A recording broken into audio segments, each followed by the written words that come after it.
Welcome to AG's Ace. The fact of the matter is that Russia is getting kicked out of world sport, and there is a tremendous negative reaction against Russian athletes. Some of them, it may not be their fault, but that's how the cookie is crumbling. Now, sport primarily should aim to build bridges and not really burn them. But that's a good line when it is quoted within a context, but not under the current scenario where Russia has invaded Ukraine. There are civilian casualties and there is a lot of criticism. So let's look at what and how the world of sport is reacting to Russia and Russian athletes. The International Olympic Committee has banned Russian athletes from competing in the wake of the country's invasion of Ukraine. Russia was barred from competing in international ice skating, skiing, basketball, track, and some tennis events. It was also kicked out of soccer competitions and hockey, which happens to be Mr. Vladimir Putin's favorite sport. The International Skating Union, and that is the body that runs the sport around the world, said no athletes from Russia or Belarus shall be invited or allowed to participate. Belarus is also taking a hit because it has been a key ally of Russia in the invasion of Ukraine. The World Figure Skating Championships are scheduled for later this month in Montpellier in France. The ISU decision means Olympic champion Anna Sherbakova and 15-year-old Kamila Valieva, who was in the eye of a doping storm at the recently concluded Winter Olympics, both of them will not be allowed to participate in this important competition. This sports restrictions have drawn a pretty sharp criticism from Russia, and that has come from none other than the Deputy Prime Minister, Dmitry Chernyshenko. He says, our country has always adhered to the principle that sport is beyond politics, but we are constantly drawn into the politics because they understand the importance of sport in the lives of Russians. So that is their viewpoint.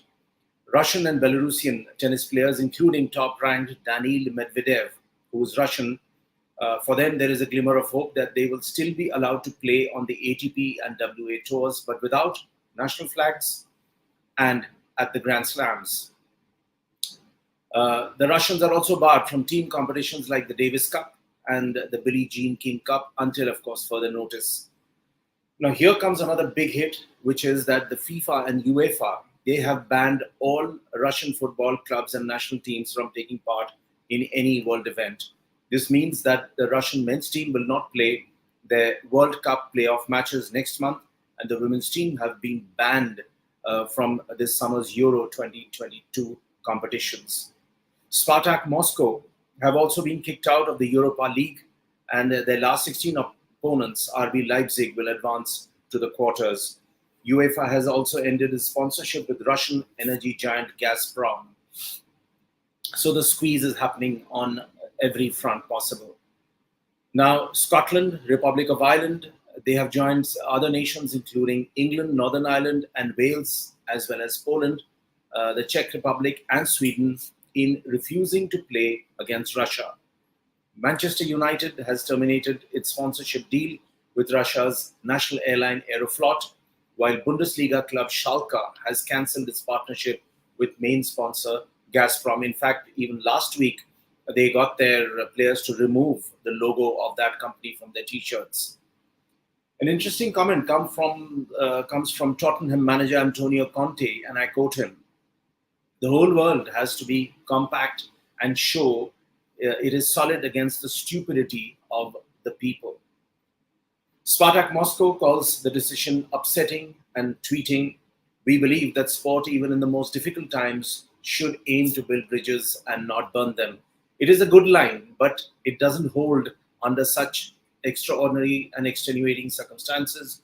Russia has invaded Ukraine, and we are all following the developments day on day. And where sport is concerned, sometimes it becomes very difficult that on one hand you invade another country, and on the other hand, the world of sport must realize that they need to build bridges with you. It won't happen, Mr. Putin. You and the Russians and Russia in particular will have to take a hit, and that is exactly what is happening. Thanks for watching AG's Ace.